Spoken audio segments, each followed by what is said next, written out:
Eddie, Eddie, Eddie, Eddie, Eddie the Eagle tells the story of the 1988 Olympic ski jumper, Eddie Edwards the Eagle. We all know sports biography, movies, Glory Road, Miracle, and of course Space Jam. What was Michael Jordan doing during his retirement? He wasn't gambling. He wasn't trying to pay back the mob. I'll tell you that much. Honestly, Michael Jordan going to help the Looney Tunes play basketball against an alien race is more believable than his self-imposed retirement. Nobody's believing that, Michael. Now, a film like Eddie the Eagle could have been very corny, like this fake English accent I'm currently doing. The movie starts out with Eddie, based on the real-life Michael Edwards, a crippled Alright, I'm done with this. Eddie Michael Edwards, Eddie the Eagle, is a young crippled boy. Polio, I guess. I mean, this is why you should get vaccinations, people. Don't listen to Donald Trump, okay?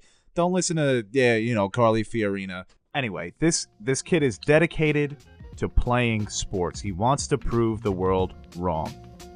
So he's trying to play every sport. I mean, he's trying to play badminton. He's trying to play the sport where you take the giant stick and you jump over things. He's trying to play any type of sport: NASCAR, basketball, football, baseball, poker. He tries to play poker and he finds out he's got arthritis in his wrist. This kid has all different types of health problems, and they try and tell us that the healthcare in England is better than America. No way. Now, this movie is actually based on a true story. A lot of movies these days are like, oh, based on a true story. Not really. Like that Moby Dick movie with Thor. Like, it's like based on the true story that inspired the fictional story. What?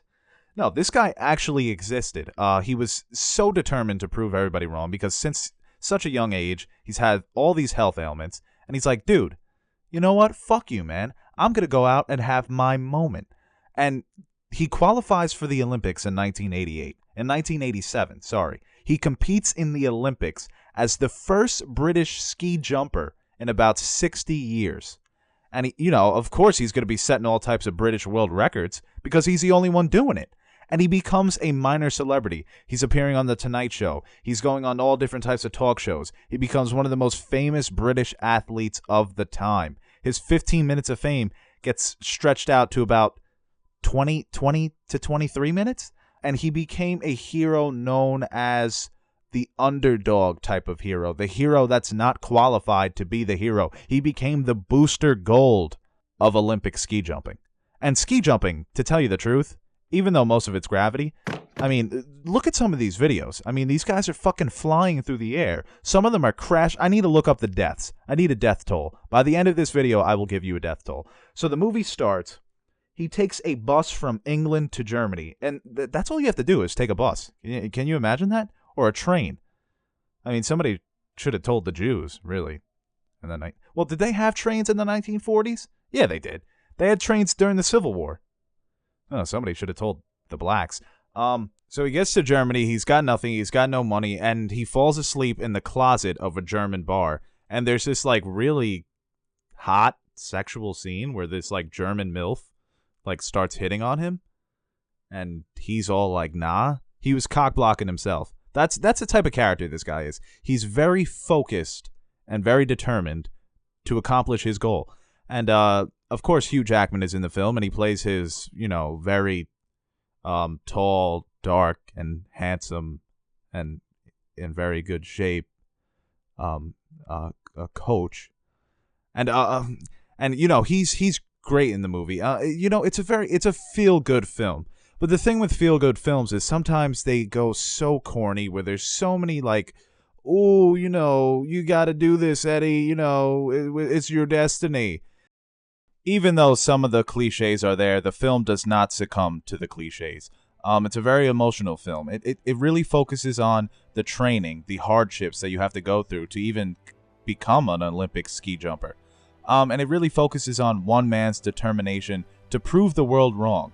Everybody looked at this kid and said he'll never do anything, especially with athletics, even his own father. And the kid was so determined to become an Olympic athlete any way, any shape or form. And it's a very emotional film. It pulls at your heartstrings. It's pulling at your tear ducts. I think this movie made me cry about 9 times.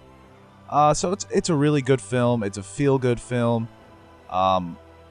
Hugh Jackman is great in it, even though, his filmography, besides the X-Men movies, how many good movies has he really been in? Jesus Christ.